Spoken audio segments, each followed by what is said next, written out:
जय गुरुजी, शुक्राना गुरुजी, अनंतम अनंतम शुक्राना गुरुजी। गुरुजी महाराज जी के श्री चरणों में कोटि कोटि प्रणाम और गुरुजी की प्यारी सभी संगत को जय गुरुजी। संगत जी कहते हैं ना कि जब माली की मेहर हो जाए तो इंसान को अपनी किस्मत बदलने के लिए कहीं और जाने की ज़रूरत नहीं पड़ती, क्योंकि जहाँ सतगुरु की छत्र छाया होती है वहाँ मुश्किल रास्ते भी आसान हो जाते हैं। जहाँ इंसान अपनी उम्मीद खो देता है वहीं से गुरुजी उसकी ज़िंदगी में नई उम्मीद जगा देते हैं। गुरुजी महाराज जी की महिमा को शब्दों में बांधना शायद संभव नहीं है। उनकी कृपा कभी किसी बड़ी खुशी के रूप में हमारे सामने आती है, कभी किसी आने वाले संकट को चुपचाप हमारे जीवन से दूर कर देती है। और कई बार हम गुरुजी से कुछ मांगते भी नहीं, लेकिन वो हमारे मन की उस बात को भी सुन लेते हैं जिसे हमने किसी के सामने कहा तक नहीं होता। यही तो मेरे मालिक की रहमत है। हम मांगने से पहले ही गुरुजी हमारे लिए देना शुरू कर देते हैं। कभी उनके लंगर के रूप में उनकी कृपा बरसती है, कभी किसी बीमारी से मुक्ति के रूप में, कभी परिवार की खुशियों के रूप में, कभी एक ऐसी दिव्य अनुभूति के रूप में जिसे इंसान पूरी जिंदगी भूल नहीं पाता। गुरु जी की कृपा का सबसे सुंदर रूप तो ये है कि जब हम अपने जीवन की डोर उनके हाथों में सौंप देते हैं तब वो केवल हमारी नहीं बल्कि हमारे पूरे परिवार की जिम्मेदारी अपने ऊपर ले लेते हैं। संगत जी, आज का सत्संग बहुत ही सुंदर, बहुत ही प्यारा सत्संग है। गुरुजी महाराज जी की बहुत ही प्यारी और ब्लेस संगत का सत्संग है। संगत जी, सत्संग को पूरा जरूर सुने, पूरे भक्ति भाव के साथ सुने, क्योंकि हर एक सत्संग में गुरुजी महाराज हमें अपनी भरपूर ब्लेसिंग्स देते हैं। संगत जी, सत्संग शुरू करने से पहले मैं आप सबसे एक छोटी सी रिक्वेस्ट करूंगी कि अगर अभी तक आपने गुरुजी की संगत चैनल को सब्सक्राइब नहीं किया तो हमारे इस चैनल को सब्सक्राइब जरूर कर लें, क्योंकि इस चैनल पर आपको गुरुजी के बहुत ही प्यारे प्यारे सत्संग सुनने को मिलते रहेंगे। तो चलिए संगत जी, पूरी श्रद्धा भाव के साथ इस सत्संग की शुरुआत करते हैं। जय गुरुजी, शुक्राना गुरुजी, अनंतम अनंतम शुक्राना गुरुजी। संगत जी, सबसे पहले गुरुजी महाराज जी के श्री चरणों में कोटि कोटि नमस्कार और गुरुजी की प्यारी सभी संगत को जय गुरुजी। संगत जी, मैं किन शब्दों में गुरुजी महाराज जी की वड्याई करूं। संगत जी, जब गुरुजी महाराज जी ने मेरा हाथ पकड़ा और अपने दर पर बुलाया तब मैं इस बात के गुमान में था कि जो भी कर रहा हूँ वो मैं कर रहा हूँ। मुझे लगता था कि मेरी मेहनत, मेरी काबिलियत, मेरी समझ और मेरे फैसलों की वजह से मैं जिंदगी में आगे बढ़ रहा हूँ। जो सफलता मुझे मिल रही थी उसे मैं अपनी उपलब्धि समझता था, लेकिन जब मैं गुरुजी महाराज जी के पास पहुंचा तब मुझे इस बात का रियलाइजेशन हुआ कि करने वाले तो वे समय भगवान हैं, गुरुजी महाराज हैं। संगत जी, इंसान जब अपनी जिंदगी में थोड़ा सफल हो जाता है तो सबसे बड़ी भूल यही करता है कि वो उस सफलता का श्रेय खुद को देने लगता है। उसे लगता है कि मैंने मेहनत की, मैंने संघर्ष किया, मैंने फैसले लिए, इसलिए मैं यहाँ तक पहुँचा हूँ। मेरे साथ भी कुछ ऐसा ही हुआ था। मैंने भी अपनी ज़िंदगी में बहुत मेहनत की थी, बहुत कुछ देखा था, बहुत जगहों पर काम किया था और अलग अलग परिस्थितियों में अपने आप को ढाला था। इसलिए मेरे भीतर कहीं ना कहीं ये भाव बैठ गया था कि मैं अपने जीवन का रास्ता खुद बना रहा हूँ। लेकिन गुरुजी महाराज जी ने जब मेरा हाथ पकड़ा तो धीरे धीरे मेरी ये गलतफहमी दूर होने लगी। मुझे एहसास हुआ कि इंसान चाहे कितनी भी योजना बना ले, लेकिन आखिरकार वही होता है जो ऊपर वाला चाहता है। हम अपने जीवन में कितने ही रास्ते चुनते हैं, लेकिन हमें मंजिल तक पहुंचाने वाला कोई और होता है। और जिस दर पर मैं खड़ा था वहां पहुंचकर मुझे ऐसा लगा जैसे मुझे बरसों से इसी की तलाश रही हो। ऐसा लगा जैसे मैं पहली बार अपने घर आया हूँ। एक अजीब सी शांति थी, एक अपनापन था और सबसे बड़ी बात ये थी कि मुझे एहसास हुआ, मुझे महसूस हुआ कि मुझे गुरुजी मुझसे ज़्यादा जानते हैं। संगत जी, कई बार जिंदगी में हम बहुत कुछ हासिल कर लेते हैं, लेकिन फिर भी भीतर एक खालीपन बना रहता है। बाहर से सब कुछ ठीक लगता है, लेकिन अंदर से मन किसी ऐसी चीज की तलाश करता रहता है जिसका नाम हमें खुद भी पता नहीं होता। मेरे साथ भी कुछ ऐसा ही था। मुझे उस समय ये पता नहीं था कि जिस शांति को मैं बाहर की दुनिया में तलाश रहा हूँ वो गुरुजी के चरणों में मिलने वाली है। गुरुजी के दरबार में पहुंचने के बाद मुझे ये समझ आने लगा कि आध्यात्मिकता केवल पूजा पाठ का नाम नहीं है, ये अपने भीतर के अहंकार को पहचानने का नाम है। ये उस शक्ति के सामने झुकने का नाम है जो हमसे कई बड़ी है। और सबसे बड़ी बात, ये उस मालिक को पहचानने का नाम है जो हमारी श्वास श्वास का हिसाब रखता है। संगत जी, मैं अपना सत्संग शुरू करूं उसके पहले मैं गुरुजी का बहुत बहुत शुक्राना करना चाहता हूं कि आज गुरुजी महाराज जी ने मुझे अपने सत्संग की दात बख्शी और ये मौका दिया कि मैं अपनी जर्नी आप सभी के साथ शेयर कर सकूं। मेरे लिए बहुत बड़ी बात है कि जिस गुरु ने मुझे अपनी शरण में लिया, आज उसी गुरु की महिमा मैं उनकी संगत के सामने बयां कर पा रहा हूँ।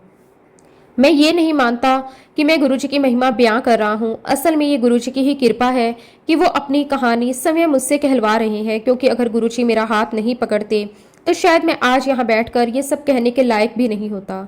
शुक्राना मेरे मालिक, आपका कोटि कोटि शुक्राना। संगत जी, मैं आपको बताना चाहता हूँ कि मेरा परिवार आर्य समाजी था और एज ए प्रोफेशन संगत जी मैं होटलियर था। संगत जी साथ साथ एक शेफ भी था। मेरी जिंदगी का एक बहुत बड़ा हिस्सा होटल इंडस्ट्री में बीता। इस प्रोफेशन में मैंने अलग अलग तरह के लोगों को देखा, अलग अलग संस्कृति को जाना और दुनिया को बहुत करीब से देखा।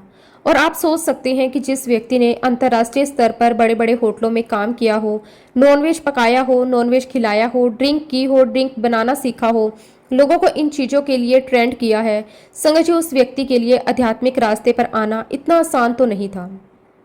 मेरी जिंदगी का वातावरण ही ऐसा था जहां प्रोफेशन और आध्यात्मिकता दो अलग अलग दिशाओं में दिखाई देती थी। सुबह से लेकर रात तक काम, होटल की भाग दौड़, अलग अलग देशों के लोगों से मिलना, तरह तरह की जिम्मेदारियां निभाना, ये मेरी जिंदगी थी। कई बार इंसान जिस वातावरण में रहता है उसी को अपनी पूरी दुनिया समझने लगता है। मुझे भी लगता था यही जिंदगी है, काम करना है, पैसा कमाना है, आगे बढ़ना है, दुनिया देखनी है और अपनी जिम्मेदारियां पूरी करनी है। आध्यात्मिकता मेरे लिए कोई ऐसी चीज नहीं थी जिसकी मुझे विशेष तलाश हो, क्योंकि संगत जी मेरा परिवार आर्य समाजी था तो मैंने बचपन से ही बहुत पूजा पाठ नहीं देखी। मैं भी कुछ ऐसा ही था। मेरे मन में ईश्वर के प्रति कोई विरोध नहीं था, लेकिन मेरा अपना एक विचार था। मैं सोचता था कि ईश्वर कहीं बाहर नहीं है, ईश्वर हमारे भीतर है। अगर उसे पाना है तो अपने अंदर ही देखना होगा। और मुझे ऐसा लगता था संगत जी कि ईश्वर मेरे अंदर ही है और उसे ढूंढने के लिए मुझे कहीं और भटकने की आवश्यकता नहीं है। मैं अपनी बात को लेकर बहुत निश्चित था। मुझे लगता था कि मुझे किसी गुरु की आवश्यकता नहीं है। मैं अपने तरीके से भगवान को समझ सकता हूँ। मैं अपने भीतर झांककर उसे महसूस कर सकता हूँ। मुझे क्या पता था कि भगवान को पाने का रास्ता भी वही समय तय करते हैं। संगत जी, जीवन में कुछ मुलाकातें ऐसी होती हैं जिन्हें हम संयोग समझते हैं, लेकिन बाद में पता चलता है कि वो संयोग नहीं बल्कि किसी बहुत बड़ी शक्ति की योजना थी। गुरुजी से मेरी मुलाकात भी मेरे लिए ऐसी ही थी। मुझे कहाँ पता था कि एक दिन मेरी जिंदगी पूरी तरह बदलने वाली है। मुझे कहाँ पता था कि जिस व्यक्ति को लगता है कि उसे किसी की जरूरत नहीं, वही एक दिन गुरुजी के चरणों में अपना सब कुछ समर्पित कर देगा। लेकिन संगत जी, मुझे ऐसा लगता था कि ईश्वर मेरे अंदर ही है और मुझे ढूंढने के लिए मुझे कहीं और भटकने की आवश्यकता नहीं है। मेरी सोच उस समय गलत नहीं थी, लेकिन अधूरी जरूर थी, क्योंकि मैं ये नहीं समझ पाया था कि कभी कभी वही परमात्मा हमारे सामने गुरु के रूप में आकर हमारा हाथ पकड़ता है। और गुरुजी महाराज मेरे जीवन में उसी रूप में आए। लेकिन संगत जी, मुझे कहाँ पता था कि मैं एक दिन गुरुजी के दर पर पहुंचूंगा और उन्हें अपना सब कुछ मान बैठूंगा। जिस इंसान को लगता था कि मैं अपनी जिंदगी खुद चला रहा हूँ, वही इंसान एक दिन गुरुजी से कहने लगा, गुरुजी अब मुझे नहीं पता कि मुझे कहाँ जाना है, अब आप ही रास्ता दिखाइए। मैंने अपनी जिंदगी बहुत चला ली, अब आप मेरी जिंदगी चलाइए। गुरुजी के चरणों में पहुंचकर सबसे पहली चीज जो मेरे अंदर बदली वो थी मेरा नजरिया। पहले मैं घटनाओं को अपनी मेहनत और अपनी किस्मत से जोड़कर देखता था, लेकिन धीरे धीरे समझ आने लगा कि मेहनत करना हमारे हाथ में है, लेकिन उसका फल किस रूप में मिलेगा ये हमारे हाथ में नहीं है। गुरुजी ने मुझे ये भी सिखाया कि जीवन में जो कुछ हमारे साथ हो रहा है उसका कोई ना कोई कारण है।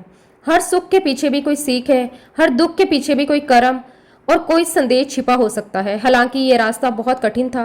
संगत जी, जैसा कि हम सभी जानते हैं कि गुरुजी महाराज अपनी संगत को उस समय सबसे ज्यादा अपने करीब ले आते हैं जब उनकी संगत सबसे बुरे समय से गुजर रही होती है। और ठीक संगत जी, कुछ ऐसा ही मेरे साथ हुआ। जिस समय मेरी जिंदगी में सब कुछ सामान्य दिखाई देता था, उस समय मुझे नहीं पता था कि गुरुजी मुझे अपने करीब लाने के लिए मेरी जिंदगी की दिशा बदलने वाले हैं। लेकिन जब कठिन समय आया, जब परिस्थितियां मेरे नियंत्रण से बाहर जाने लगी, तब मुझे पहली बार एहसास हुआ कि इंसान कितना भी मजबूत क्यों ना हो जाए, एक समय ऐसा आता है जब उसे किसी बड़े सहारे की जरूरत पड़ती है। और शायद वही वो समय था जब गुरुजी ने मेरे जीवन में अपना हाथ और मजबूत कर दिया। गुरुजी की सबसे बड़ी कृपा यही है कि वो हमें हमारे बुरे समय में अकेला नहीं छोड़ते। जब दुनिया को लगता है कि अब शायद कुछ नहीं हो सकता, तब गुरुजी कोई ना कोई ऐसा रास्ता खोल देते हैं जिसकी हमने कभी कल्पना भी नहीं की होती। मेरे जीवन में भी ऐसे कई मोड़ आए जहां मुझे लगा कि अब मैं खुद कुछ नहीं कर सकता, लेकिन हर बार गुरुजी ने किसी न किसी रूप में मेरा मार्गदर्शन किया। कभी किसी इंसान के माध्यम से, कभी किसी घटना के माध्यम से, कभी किसी अनुभव के माध्यम से और कभी केवल अपने आशीर्वाद के एहसास के माध्यम से। धीरे धीरे मेरा विश्वास बढ़ता गया। पहले मैं गुरुजी को समझने की कोशिश करता था, फिर समय ऐसा आया जब मैंने खुद को गुरुजी के हवाले कर दिया। और संगत जी, शायद यही सबसे बड़ा परिवर्तन था।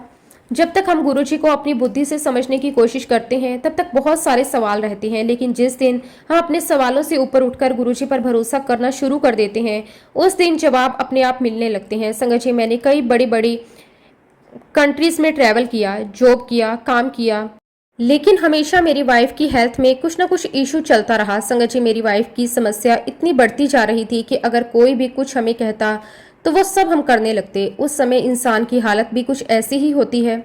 जब अपने किसी बहुत करीबी को तकलीफ में देखता है तो वो हर उस रास्ते को आजमाना चाहता है जिसके बारे में उसे लगता है कि शायद यहाँ से कोई राहत मिल जाए। हमने भी अपनी तरफ से बहुत कुछ किया। कभी किसी ने कोई उपाय बताया तो हमने वो किया, कभी किसी ने किसी डॉक्टर का नाम बताया तो हम वहां गए, कभी किसी ने पूजा पाठ करने के लिए कहा, हमने वो भी की। हमें बस एक ही चिंता रहती थी कि किसी तरह मेरी वाइफ की हेल्थ ठीक हो जाए। संगत जी, जब घर में कोई अपना बीमार होता है तो बीमारी केवल उस एक इंसान की नहीं होती, बल्कि पूरा परिवार उसके साथ परेशान होता है। घर का वातावरण बदल जाता है।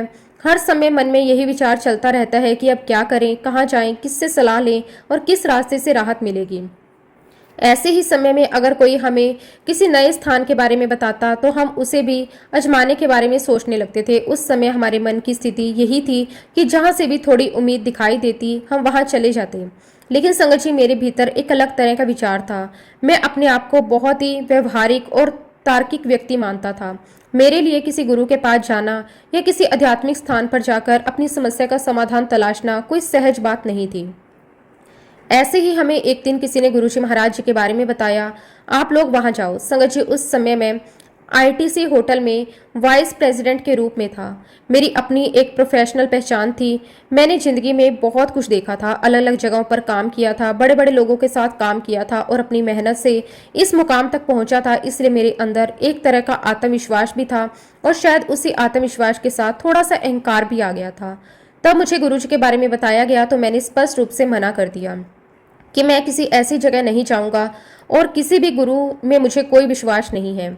मैंने साफ कह दिया कि मेरी सोच ऐसी नहीं है। मुझे किसी गुरु के पास जाने की ज़रूरत नहीं लगती। मुझे लगता है कि अगर कोई समस्या है तो डॉक्टर है, इलाज है, मेहनत है, अपने स्तर पर कोशिश करनी चाहिए। मैं उस समय ये समझ ही नहीं पा रहा था कि जीवन में कुछ चीज़ें ऐसी भी होती हैं जिन्हें केवल तर्क से नहीं समझा जा सकता। संगत जी, मैंने उस समय ये भी नहीं सोचा था कि जिस व्यक्ति के बारे में मैं ये कह रहा हूँ मैं वहाँ नहीं जाऊँगा, उसी के चरणों तक मुझे एक दिन ऐसी परिस्थिति लेकर जाएगी कि मेरा पूरा नज़रिया बदल जाएगा। लेकिन संगत जी, जब गुरु का बुलावा आता है तो हम में से कोई भी उसे मना नहीं कर पाता। ऐसा ही कुछ मेरे साथ हुआ। गुरु जी का बुलावा भी कितना अद्भुत होता है। इंसान सोचता कुछ और है, योजना कुछ और बनाता है और जिंदगी उसे किसी बिल्कुल अलग रास्ते पर ले जाती है। हमें लगता है कि हम अपने फैसले खुद कर रहे हैं, लेकिन बाद में समझ आता है कि किसी अदृश्य शक्ति ने पहले ही हमारे लिए रास्ता तैयार कर रखा था। मेरे साथ भी शायद यही हो रहा था। मैं अपनी तरफ से गुरुजी के पास जाने से इनकार कर रहा था, लेकिन शायद गुरुजी ने पहले ही तय कर लिया था कि अब इस इंसान को अपने दरबार तक लेकर आना है। एक दिन मेरी वाइफ ने मुझे टोंट करते हुए कहा कि जब परिवार में कोई सदस्य बीमार होता है तो लोग उसे ठीक करने के लिए कहाँ कहाँ नहीं चले जाते, बड़े बड़े डॉक्टर्स के पास जाते हैं, देश विदेश तक चले जाते हैं, और आपका अहम इतना बड़ा है कि आप मुझे गुरुजी के यहाँ नहीं लेकर जा सकते।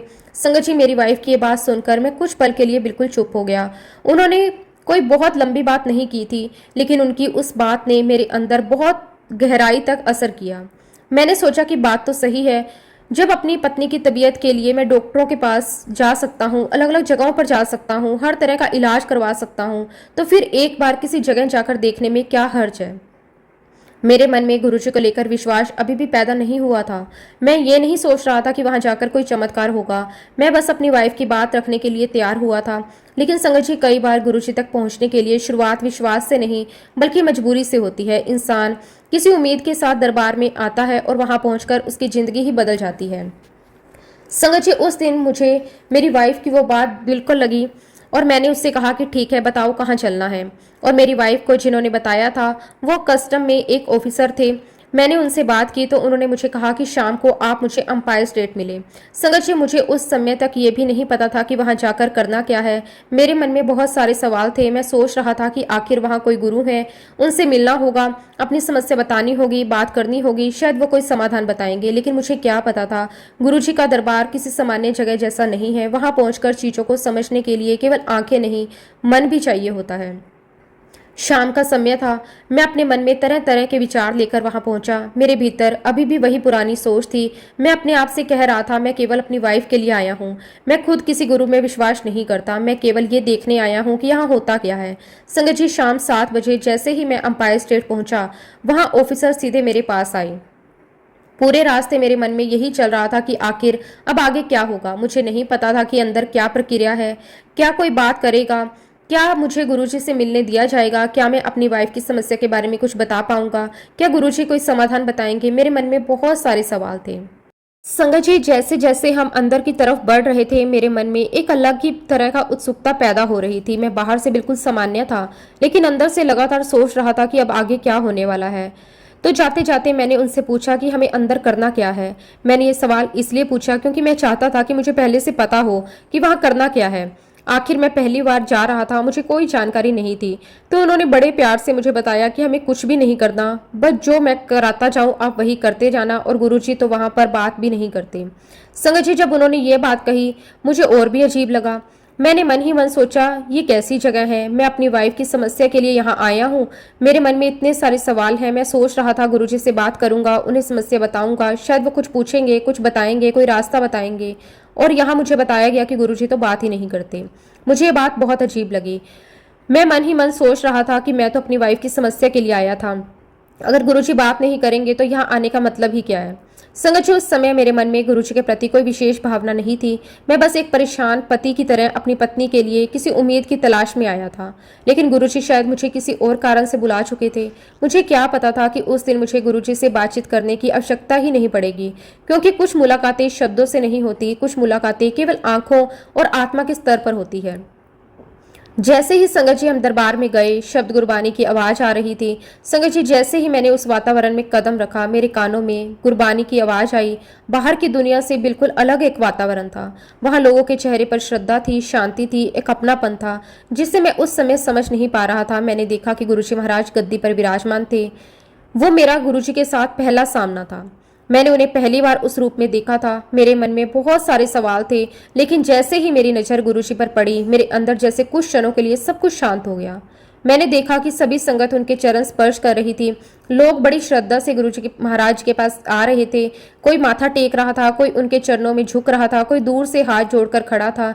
हर किसी के चेहरे पर गुरुजी के प्रति एक अलग ही प्रेम था।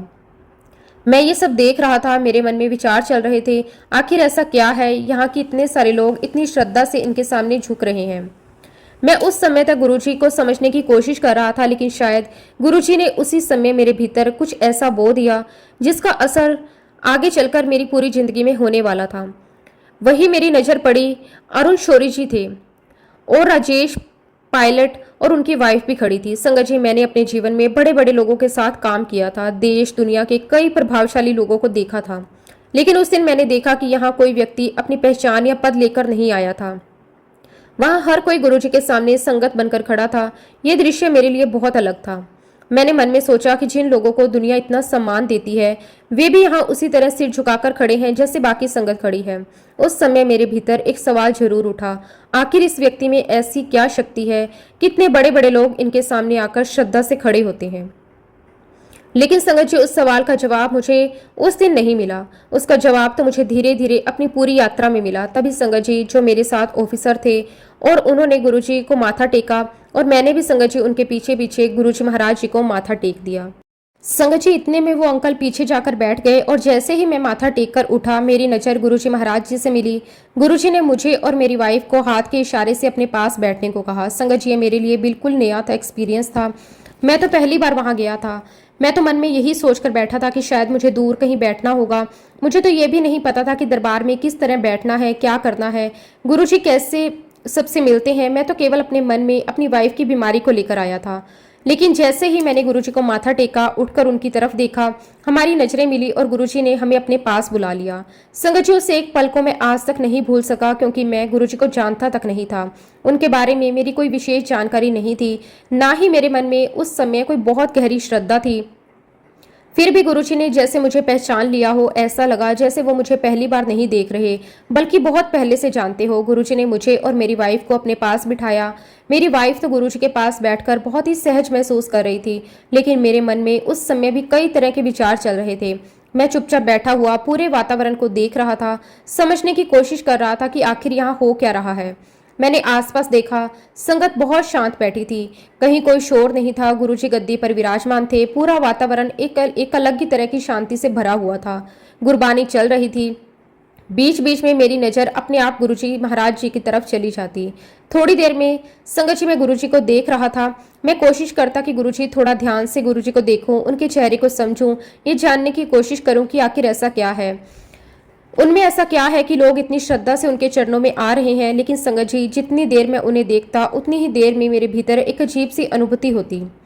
जब भी उनसे नजरें मिलती मेरी निगाहें अपने आप नीचे हो जाती। संगत जी, उस समय मैं ये नहीं समझ पा रहा था कि मेरे साथ ऐसा क्यों हो रहा है। मैंने जिंदगी में बड़े बड़े लोगों से मुलाकातें की थी, लेकिन संगत जी ये जो मुलाकात थी ये मेरे लिए बहुत अलग थी। गुरुजी महाराज जी के सामने कुछ अलग ही था। मैं उनकी तरफ देखता, जैसे ही उनकी नज़र मेरी नज़र से मिलती अपने आप मेरा सिर झुक जाता, क्योंकि संगत जी गुरुजी के चेहरे में बहुत तेज था, उनका ओरा बहुत स्ट्रोंग था। उनके चेहरे पर एक ऐसी आभा थी जिसे शब्दों में समझाना मेरे लिए बहुत मुश्किल है। चेहरे पर एक गंभीरता थी, करुणा थी, उनकी आंखों में एक ऐसी गहराई थी कि कुछ पल देखने के बाद मन अपने आप शांत होने लगता था।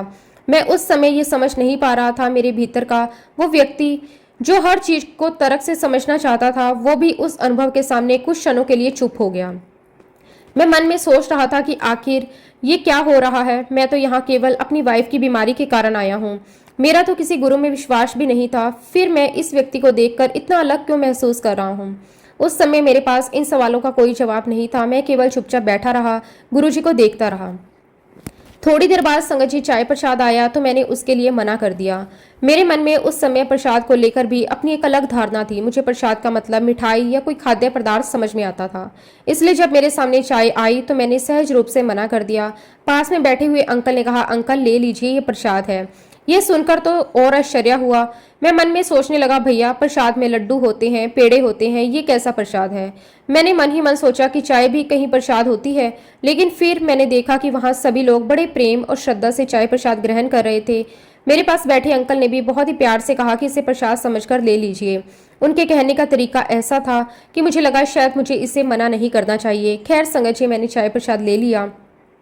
उस समय मुझे क्या पता था कि यही चाय प्रसाद मेरे लिए गुरुजी की पहली कृपा का एक माध्यम बन रहा है।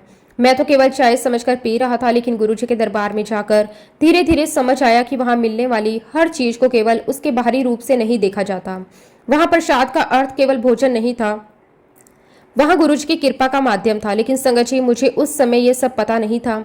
मैं तो एक ऐसा व्यक्ति था जो पहली बार गुरुजी के दरबार में आया था। मेरे मन में आध्यात्मिकता को लेकर बहुत अधिक समझ नहीं थी। मैं केवल अपनी वाइफ की समस्या लेकर आया था। लेकिन वहां बैठते बैठते मेरे अंदर कुछ बदलने लगा। मुझे वहां बैठकर बहुत अच्छा लग रहा था। ये बात मेरे लिए खुद बहुत आश्चर्य की थी, क्योंकि मैं वहां पहली बार गया था।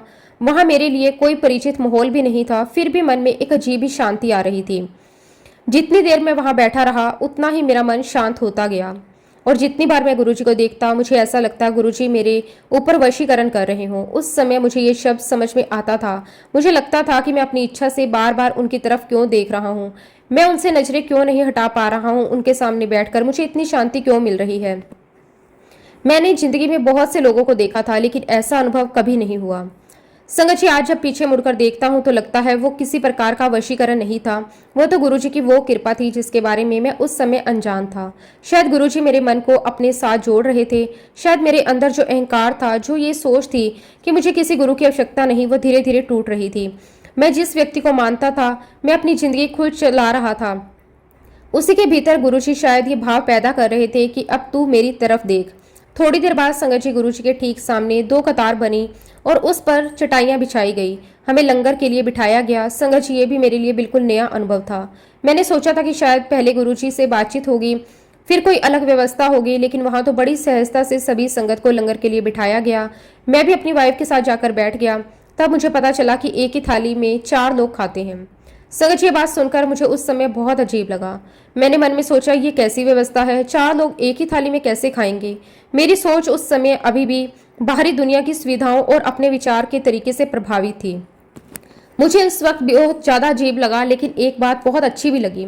गुरुजी के दरबार में किसी भी प्रकार का कोई भेदभाव नहीं था। संगत जी, मैंने वहाँ एक बहुत ही बड़ी बात महसूस की। वहाँ किसी के कपड़े देखकर उसकी जगह तय नहीं हो रही थी, किसी के पद को देखकर उसे अलग नहीं बिठाया जा रहा था। कोई बड़ा अधिकारी हो या कोई साधारण व्यक्ति, हर कोई उसी संगत का हिस्सा था। जिस दुनिया में अपना अधिकांश जीवन बिताया हो, वहाँ पद, पैसा, पहचान बहुत मायने रखते थे। लेकिन गुरुजी के दरबार में मुझे लगा कि इन सब चीज़ों का कोई महत्व नहीं, वहाँ केवल संगत थी। और शायद यही बात मेरे मन को भीतर से बहुत अच्छी लगी। संगत जी, मैंने एक बात और नोट करी। सभी को लंगर प्रसाद सर्व किया गया, लेकिन गुरुजी को नहीं किया। मैंने देखा कि संगत को लंगर मिल रहा है, लोग श्रद्धा से उसे ग्रहण कर रहे हैं, लेकिन गुरुजी को कोई लंगर परोसने नहीं आया। मुझे थोड़ा अजीब भी लगा। गुरु तो सबसे ऊपर होते हैं, पूजनीय होते हैं, उन्हें लंगर प्रसाद पहले क्यों नहीं दिया गया? मेरे मन में ये सवाल आना स्वाभाविक था, क्योंकि मेरी समझ के अनुसार तो सबसे पहले गुरु को देना चाहिए था, और किसी भी प्रसाद या भोजन में गुरु को पहले अर्पित किया जाता है। लेकिन संगत जी, मैं तो नासमझ था, अज्ञानी था। मुझे कहाँ पता था कि जो लंगर प्रसाद हम ग्रहण कर रहे हैं, उसका एक एक कण गुरुजी की नज़रों में है। गुरुजी अपनी नज़र से हमें ब्लेस कर रहे हैं। संगत जी, आज जब उस दिन को याद करता हूँ तो लगता है कि मैं उस समय कितनी बड़ी बात को समझ नहीं पाया था। गुरुजी के सामने बैठकर हम लंगर प्रसाद ग्रहण कर रहे थे। गुरुजी अपनी नज़रों से पूरी संगत को देख रहे थे। उनकी नज़र ही हमारे लिए आशीर्वाद थी। मैं तो ये सोच रहा था कि गुरुजी को पहले लंगर क्यों नहीं मिला, लेकिन बाद में समझ आया कि जिस संगत को गुरुजी अपनी नज़रों से ब्लेस कर रहे हैं, वो संगत ही तो उनके लिए सबसे महत्वपूर्ण है। ये तो संगत जी, मुझे बाद में पता चला कि गुरुजी महाराज अपने चाय प्रसाद, लंगर प्रसाद से लोगों के ना जाने कितनी बड़ी बड़ी बीमारियां दूर कर देते हैं। कैंसर, डायबिटीज, हार्ट अटैक दूर कर देते हैं, लोगों को हेल्थ वेल्थ ब्लेस कर देते हैं। संगत जी, जब मैंने बाद में लोगों के अनुभव सुने तो मुझे महसूस हुआ कि जिस चीज़ को मैं पहली बार चाय और खाना समझ रहा था, उसी के साथ लोगों की कितनी गहरी आस्था जुड़ी हुई थी। लोग दूर दूर से आते थे। कोई बीमारी लेकर आता, कोई परिवार की परेशानी लेकर आता, कोई आर्थिक समस्या लेकर आता, कोई मन की बेचैनी लेकर आता। हर कोई गुरुजी के दरबार से किसी न किसी रूप में आशीर्वाद लेकर जाते। उस दिन मैं इन बातों से अनजान था। मेरे लिए तो वह पहला अनुभव था। जब संगत जी लंगर प्रसाद हुआ, हम बाहर हाथ धोने के लिए गए। लंगर के बाद भी मेरे मन में वही विचार चल रहे थे। मैं गुरुजी के दरबार के वातावरण को समझने की कोशिश कर रहा था। मुझे लग रहा था कि यहाँ सब कुछ मेरी सोच से बिल्कुल अलग है। गुरुजी से जब आज्ञा लेने की बारी आई, जैसे ही मैं गुरुजी महाराज जी के सामने गया तो गुरुजी ने मुझसे पूछा, कित्थों आया है? तो मैंने कहा कि गुरुजी, मैं ग्रेटर कैलाश से आया हूँ। संगत जी, गुरुजी का ये सवाल सुनकर मैं थोड़ा चौंका। मैंने उन्हें केवल इतना बताया था कि मैं ग्रेटर कैलाश से आया हूँ, और ये सुनते ही गुरुजी ने कुछ वेल नोन लोगों के नाम गिनाने शुरू कर दिए जो ग्रेटर कैलाश में ही रहते थे। संगत जी, मैं गुरुजी को पहली बार मिला था। मैं किसी प्रकार की बातचीत पहले नहीं कर चुका था। फिर भी गुरुजी ग्रेटर कैलाश के रहने वाले कई लोगों के नाम लेने लगे। मैं उन्हें ध्यान से सुन रहा था। मेरे मन में फिर वही सवाल आया, गुरुजी को ये सब कैसे पता? मैं चुपचाप उनकी बात सुनता रहा। फिर गुरुजी ने पूछा, तुम कहाँ काम करते हो? मैंने बताया कि गुरुजी, मैं आईटीसी होटल में काम करता हूँ। जब मैंने ये बताया तो गुरुजी कि मैं आईटीसी होटल में काम करता हूँ, तो गुरुजी ने वहाँ पर भी बड़े बड़े लोगों के नाम गिना दिए। एक पल को तो मुझे लगा कि जिनके साथ मैं आया हूँ उन्होंने गुरुजी को कुछ बताया होगा। लेकिन जैसे ही गुरुजी की नज़र मेरे पीछे बैठी मेरी आंटी पर गई तो गुरुजी ने आंटी से कहा, आंटी, बस गुरुजी का इतना कहना था कि आंटी ने तो अपनी सारी प्रॉब्लम गुरुजी को बता दी। संगत जी, मैं बड़े ध्यान से यह सब देख रहा था। मुझे हैरानी इस बात की हो रही थी कि गुरुजी ने आंटी से केवल इतना कहा, आंटी, और आंटी ने बिना किसी झिझक के अपनी सारी बातें गुरुजी के सामने रख दी, जैसे वो गुरुजी को पहले से जानती हो, जैसे उन्हें पूरा विश्वास हो कि यहाँ जो कुछ भी कहा जाएगा वो केवल गुरुजी और उनके बीच रहेगा। गुरुजी उनकी बात को समझेंगे। आंटी एक एक करके अपनी परेशानियां बताने लगी, घर की बातें, परिवार की बातें, अपनी चिंताएं, जो भी उनके मन में था, सब कुछ गुरुजी के सामने रख दिया। मैं चुपचाप बैठा हुआ ये सब देख रहा था। मेरे लिए ये भी एक नया अनुभव था। मैं सोच रहा था कि आखिर गुरुजी में ऐसा क्या है कि लोग उनके सामने बैठते ही अपने मन की सारी गांठें खोल देते हैं। जिन बातों को शायद वे अपने परिवार के लोगों से भी नहीं कह पाते, वे गुरुजी के सामने बिना किसी संकोच के कह देते हैं। उस समय मैं केवल देख रहा था और समझने की कोशिश कर रहा था। सारी बातें सुनने के बाद गुरुजी ने कहा कि आंटी, तांबे का लोटा लेकर आई। संगत जी, गुरुजी ने बहुत ही सहजता से ये बात कही। मेरे लिए ये भी एक नई बात थी। उस समय मैं तो सोचने लगा कि तांबे का लोटे का क्या करना है, इससे क्या होगा। मैं तो अभी गुरुजी के दरबार की रीति और वहां होने वाली सेवाओं को समझ ही रहा था कि वहीं पास में बैठी मेनका गांधी। गुरुजी ने उनसे कहा कि आंटी, इन सब को एक्सप्लेन कर दो। संगत जी, गुरुजी ने जैसे ही ये कहा, मेनका गांधी ने बहुत ही प्रेम से हमें अपने पास बुलाया। वो हमें साइड में लेकर गई। उन्होंने बहुत ही विस्तार से समझाया शुरू किया कि लोटा किस प्रकार का होना चाहिए, उसे कैसे रखना है, उसमें जल किस प्रकार भरना है और उस जल का क्या करना है। मेरे लिए ये सब बिल्कुल नया था। मैं बहुत ही ध्यान से उनकी बातें सुन रहा था। मैं एक एक बात अपने मन में बिठाने की कोशिश कर रहा था। उस समय मेरे मन में ये भी चल रहा था कि आखिर गुरुजी ने हमें ये सब क्यों बताया है, इसका क्या उद्देश्य है, इस लोटे में ऐसी क्या विशेषता है। लेकिन संगत जी, जब हम किसी चीज को समझ नहीं पाते तो अक्सर उसमें अपने तर्क से उसे परखने लगते हैं। मैं भी उसी अवस्था में था। मेनका गांधी हमें समझाती जा रही थी और मैं सुनता जा रहा था। उन्होंने हमें बताया कि कैसे लोटा लाना है, उसमें रखे हुए जल का क्या करना है। संगत जी, उस समय मैंने सारी बातें ध्यान से सुनी। मेरी वाइफ भी बहुत ध्यान से सब कुछ समझ रही थी, क्योंकि जब इंसान किसी समस्या के कारण किसी जगह जाता है तो वहां मिलने वाली हर छोटी सी बात को भी बहुत ध्यान से सुनता है। हमने सोचा कि गुरुजी ने कहा है तो जरूर इसमें कोई कारण होगा। जब हमने मेनका गांधी से सब कुछ समझ लिया तब हम गुरुजी से आज्ञा लेने पहुंचे। मैं मन में सोच रहा था कि शायद गुरुजी हमें जाने की आज्ञा दे देंगे। हम पहली बार आए थे, अपनी तरफ से जो करना था वो कर चुके थे, अब वापिस जाने का समय हो गया था। लेकिन संगत जी, गुरुजी ने हमें कहा कि नहीं, अभी थोड़ी देर और बैठो। संगत जी, गुरुजी ने हमें वहीं रोक लिया। हम जाकर वहां फिर बैठ गए। मेरी वाइफ मेरे साथ बैठ गई। मैं सोचने लगा, गुरुजी हमें अभी क्यों रोक रहे हैं। उस समय मुझे ये समझ नहीं आया कि शायद गुरुजी चाहते हैं कि हम कुछ और सुने। और वहां एक डॉक्टर अनिल अग्रवाल अंकल थे। गुरुजी ने उनसे अपना सत्संग शेयर करने के लिए कहा। संगत जी, मैं ध्यान से बैठकर सत्संग सुनने लगा। डॉक्टर अनिल अग्रवाल अंकल ने गुरुजी की महिमा और अपने अनुभवों के बारे में बताना शुरू किया। वो जो कुछ बता रहे थे मैं उसे बड़े ध्यान से सुन रहा था। लेकिन संगत जी, उस समय मेरी सोच अभी भी वैसी ही थी जैसी मैं अपने साथ लेकर आया था। मुझे उस वक्त लगा कि देखो, गुरुजी अपनी पब्लिसिटी करवा रहे हैं, अपना एडवर्टाइजमेंट करवा रहे हैं। मैं मन ही मन ये सोच रहा था। पहले लोटे के बारे में बताया, फिर किसी को अपना अनुभव सुनाने के लिए कह रहे हैं। मुझे लगा शायद गुरुजी चाहते हैं कि लोग उनके बारे में ज़्यादा से ज़्यादा बातें सुने, उनकी महिमा दूसरों तक पहुंचे। लेकिन संगत जी, उस समय मैं ये नहीं समझ पा रहा था कि गुरुजी जो कुछ कर रहे हैं उसके पीछे मेरी समझ से कई बड़ा उद्देश्य था। गुरुजी मेरे जैसे नए व्यक्ति को अपने तरीके से समझा रहे थे। मैं तो गुरुजी के बारे में कुछ जानता नहीं था। मेरे भीतर विश्वास पैदा नहीं हुआ था, इसलिए गुरुजी ने शायद मुझे किसी तर्क से नहीं बल्कि अनुभवों के माध्यम से समझाना शुरू किया। मैं चुपचाप सत्संग सुनता रहा। डॉक्टर अनिल अग्रवाल अंकल अपना अनुभव साझा करते रहे। संगत उनकी बातें सुनते सुनते मेरे मन में भी कई सवाल उठने लगे। संगत जी, लेकिन उस समय भी मेरे भीतर का संशय पूरी तरह समाप्त नहीं हुआ। उसके बाद गुरुजी ने एक आंटी को कहा कि अपना सत्संग शेयर करो। तो उन आंटी ने बताया कि कैसे गुरुजी ने लोटा ब्लेस किया और उस ब्लेस लोटे के जल से उनकी बेटी का बहुत पुराना सिराइसिस ठीक हो गया। संगत जी, ये बात सुनकर मैं फिर चौंका, क्योंकि अभी कुछ देर पहले ही गुरुजी ने हमें तांबे के लोटे के बारे में बताया था। अब सामने बैठी संगत अपने अनुभव से उसी लोटे की महिमा बता रही थी। मैं बहुत ध्यान से उस आंटी की बातें सुन रहा था। उन्होंने बताया कि उनकी बेटी लंबे समय से परेशान थी, समस्या पुरानी थी, परिवार ने अपनी तरफ से बहुत कोशिश कर ली थी, लेकिन गुरुजी के ब्लेस किए हुए लोटे के जल का उपयोग करने के बाद उनकी बेटी को राहत मिली। संगत जी, मैं उस समय भी इन बातों को पूरी तरह स्वीकार करने की स्थिति में नहीं था। मेरा दिमाग अपनी जगह सवाल कर रहा था, मेरा मन अपनी जगह इन अनुभवों को सुन रहा था। लेकिन एक बात जरूर थी, मैं अब गुरुजी की बातों को पहले की तरह हल्के में नहीं ले रहा था। मैंने सोचा कि अगर गुरुजी ने हमें भी लोटे के बारे में बताया है, अभी हम सामने बैठे एक व्यक्ति से उसी लोटे के बारे में अनुभव सुन रहे हैं, तो शायद इसके पीछे कोई बात जरूर है। और देखिए संगत जी, गुरुजी महाराज सब जानते थे कि जो गुरुजी ने हमें बताया है लोटे के बारे में, उसकी कितनी बड़ी महिमा है। वो हमें गुरुजी की संगत के माध्यम से समझा रहे थे। संगत जी, बाद में मुझे समझ आया कि गुरुजी किसी चीज का प्रचार करने की आवश्यकता नहीं थी। जो व्यक्ति समय उनके दरबार में आता है उसे गुरुजी अपने तरीके से अनुभव करवाते हैं। गुरुजी किसी को किसी बात के लिए मजबूर नहीं करते, वो बस रास्ता दिखाते हैं। फिर समय आने पर इंसान समय उस रास्ते की सच्चाई को महसूस करता है। उस समय मैं ये सब नहीं जानता था। मैं तो केवल अपनी वाइफ की बीमारी को लेकर पहुंचा था। खैर संगत जी, जब हम गुरुजी से आज्ञा लेने पहुंचे तो गुरुजी ने हमें अगले दिन आने के लिए फिर से कहा। संगत जी, गुरुजी का ये कहना भी मेरे लिए एक अलग अनुभव था। मैं तो सोच रहा था आज ही सब कुछ हो जाएगा, लेकिन गुरुजी ने कहा कि अगले दिन फिर आना। हमने गुरुजी से आज्ञा ली, बाहर आ गए। जब हम दरबार से बाहर निकले तो मेरे मन में बहुत कुछ चल रहा था। एक तरफ मुझे गुरुजी का चेहरा याद आ रहा था, दूसरी तरफ उनके द्वारा पूछे गए सवाल, उनके द्वारा बताए गए लोगों के नाम, तांबे के लोटे की बात, संगत के अनुभव, सब कुछ मेरे दिमाग में घूम रहा था।